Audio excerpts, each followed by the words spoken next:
Chapter 4. The Effects of the British Rule in India. The British East India Company brought nearly the whole of India under its control during the period from 1757 to 1856. In order to consolidate their rule, the British set up a new system of governance in India. We shall study it in this lesson.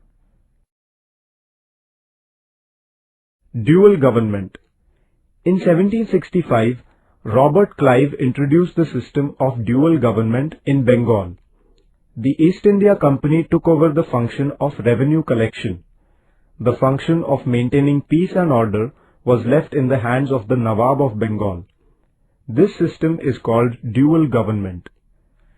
The ill effects of this system of dual government began to surface after a while. The company officers pocketed the amount collected as revenue from the common people. Many British merchants were envious of the East India Company as it had been granted the monopoly of trade with India. There was a lot of criticism in England against the governance of India by the East India Company. The British Parliament, therefore, passed certain important acts to regulate the company's administration in India. Acts passed by Parliament. According to the Regulating Act of 1773, the Governor of Bengal was raised to the position of Governor-General.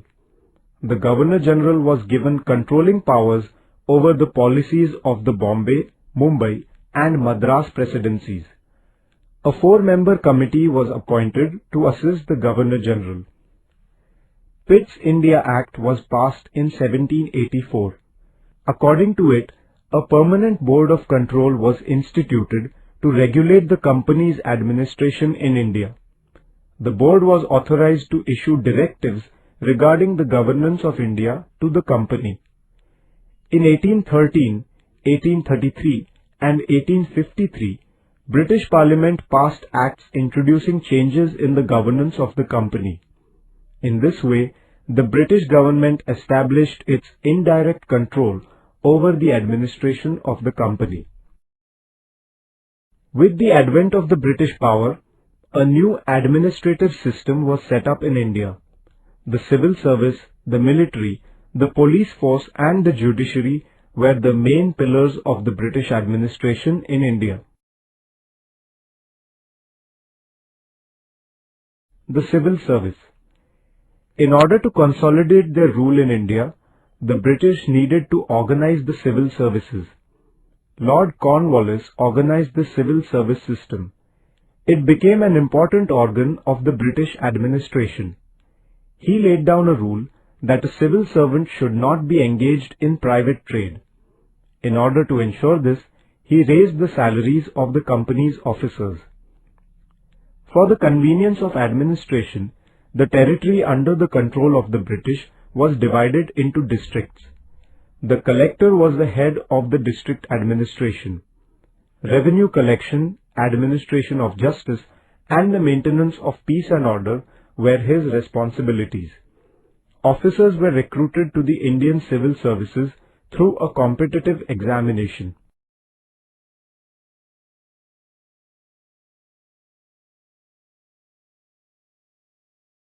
The military and police forces. The military was to protect the Indian territories under the control of the British, to secure new ones, and to quell any uprisings in India against the British. The function of the police force was to maintain law and order in the country. The British introduced a new judicial system in India based on the one in England. Each district had a civil court for conducting civil cases and a criminal court for trying criminal cases. High courts were established to review the judgments delivered by these district courts. Equality before law. Previously, there were different laws in different regions of India. While dispensing justice, differentiation was made in accordance with the caste. The Indian Law Commission, established under the chairmanship of Lord Macaulay, codified laws. These codified laws were applied uniformly all over India. The British established the principle of common law. But the new judicial system was not without its faults. Under it, there were separate laws for Europeans and separate courts for their trials. Common people did not understand the new laws. For them, justice was very expensive. The trials continued for years together. Economic policies of the British. India had been subjected to foreign aggressions since ancient times. Many of these aggressors settled in India permanently. They assimilated the Indian culture. Although they ruled here, they did not introduce any fundamental changes in the economy of India. This was not the case with the British. England was a modern country. As a result of the Industrial Revolution, capitalist economy prevailed in England. In India too, the British brought in an economic system to nurture that economy. This resulted in financial gains for England, but Indians were subjected to economic exploitation. Land revenue policy. Before the beginning of the British rule, the village economy in India was self-sufficient.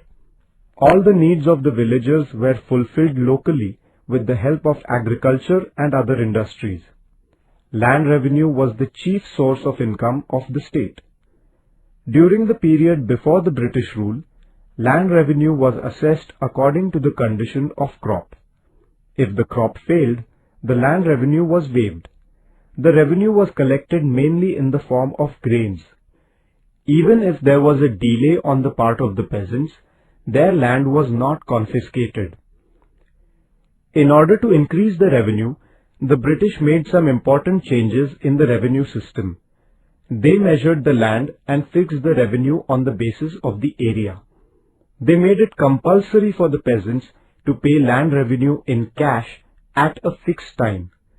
They made a rule that failure to pay land revenue in time would result in the land being confiscated. The system that the British used to collect land revenue differed from region to region in India. Peasants were exploited everywhere in India. Effects of the new land revenue system. The new land revenue system adversely affected the rural life in India. In order to pay the land revenue, peasants began to sell their farm produce at whatever price they could get.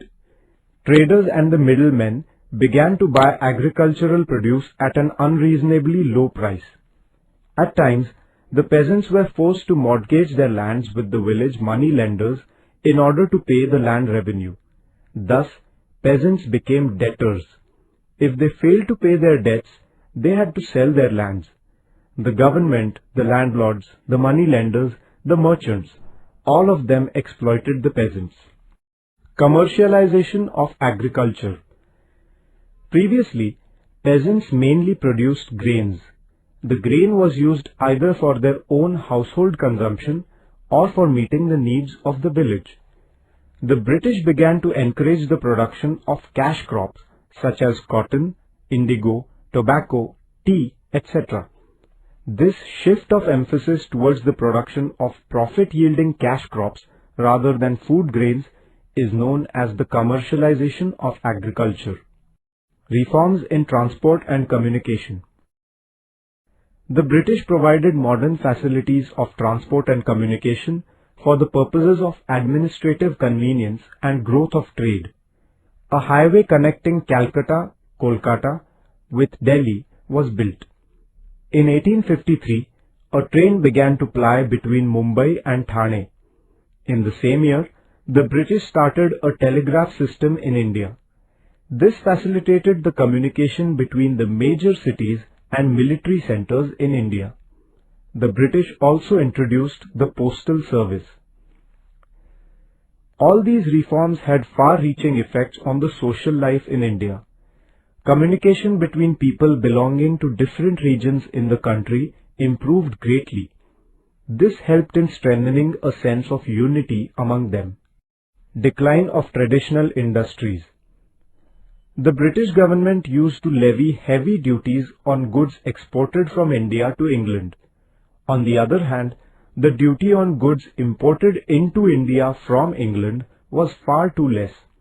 The goods coming from England were factory-made and therefore They could be produced there on a large scale and at a low price. The Indian artisans found it difficult to compete with these inexpensive goods. As a result, some of the industries in India had to be closed down. Many of the Indian artisans lost their livelihood. Growth of new industries in India.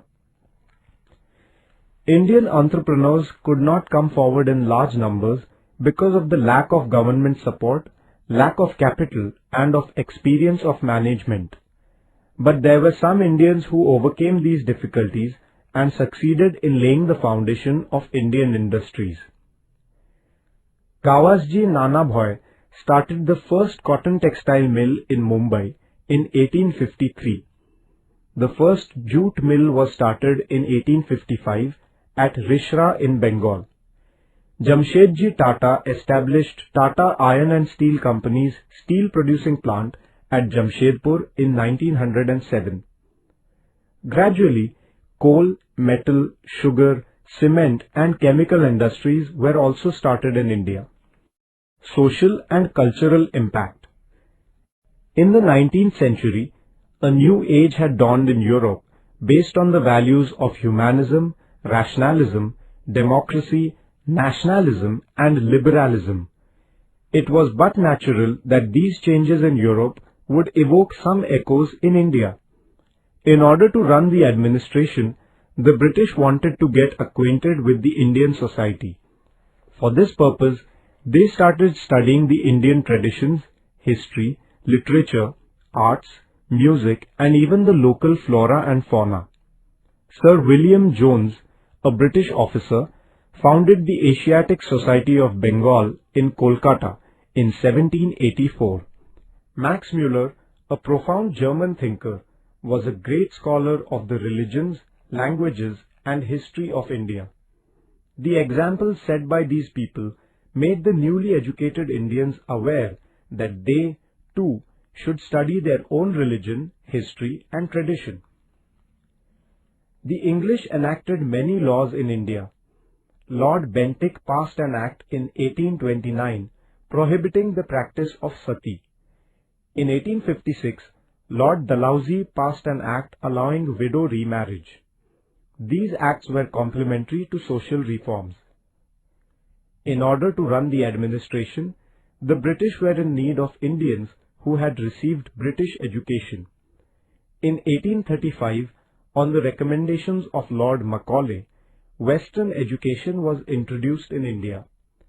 Through the new system of education, Indians were introduced to new Western ideas, modern reforms, science and technology.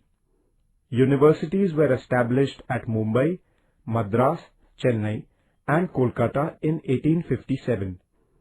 The middle class which received Western education led the social renaissance movement in India.